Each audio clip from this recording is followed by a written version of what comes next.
Chapter 8, co-stars and other playmates.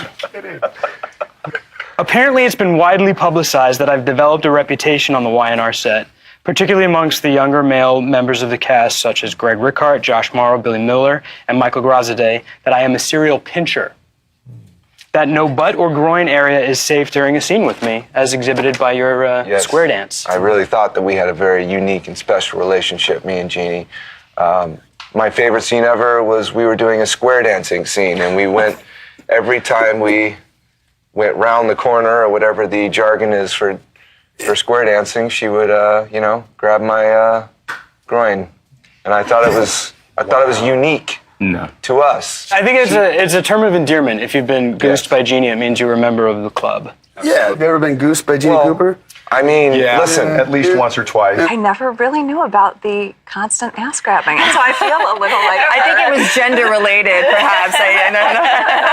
She was always a presence in my life.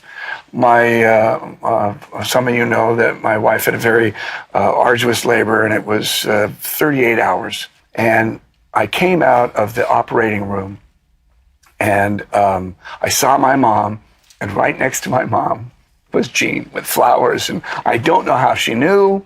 It was 2.5 days later from when we went in. God. It was. She had been there for 2 days, you know.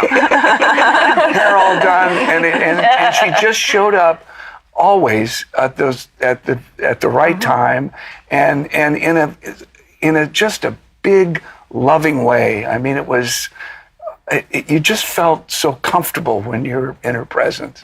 I came home from Mexico and got sick, and she called me in the hospital. I was like, how'd you even know where I was? Right. I called in sick from work. I was like, and she called me in my hospital room. At work, we're very cordial. We're a lot of fun. She will bring the life, and she'll cuss and make everybody happy, and very accommodating. But I got sick at one point. She found out about it, and it kicked this thing. And she knew that I was, single by myself. And it's a weekend, and I'm staying home, and I get this phone call. There's this gravelly old voice. Bill, are you in bed? And she called me 3 days straight to make sure that A, I wasn't stupid, B, I was taken care of, and to make sure that if I needed anything, she would take care of it. And ever since then, if there was ever a problem personally, I'd get a Bill, come to my room and talk to me for a minute. And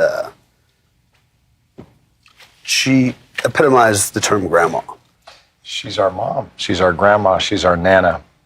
She was everything that I think I look up to. She would not want anyone to be maudlin or sad and think of the sadness. She would want everyone to say, what a great life she had. Let's celebrate her. How many people she touched, how many millions of people that their lives she changed. And she would want everyone, whether they worked with her personally or only ever watched her on the show, to celebrate that and take that love and move forward and laugh and love. Truly, a celebration of her life. And that's what this is about right now. There's a celebration of the magnificence of that lady.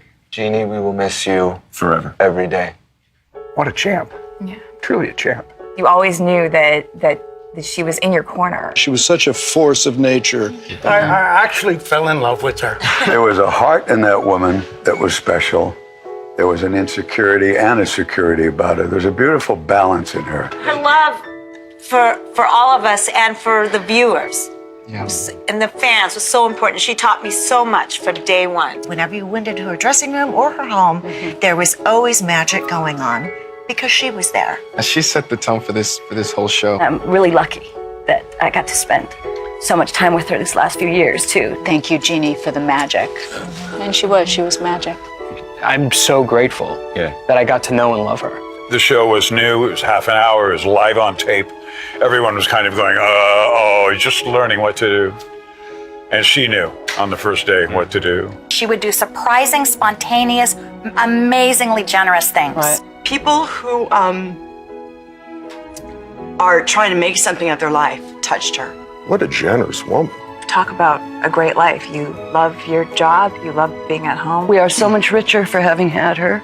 She kind of raised all of us, no matter how old you were. You had the mouth of a swarthy sailor. Yes. However, she was very elegant and eloquent most of the time. And she embraced every single person as if they were family. Very nice lady. She was very welcoming. She's quick to give you a compliment. She's also quick to tell you if you're doing something wrong. If there's a heaven, you know, she's up there telling stories. Great lady. Yeah. Great lady.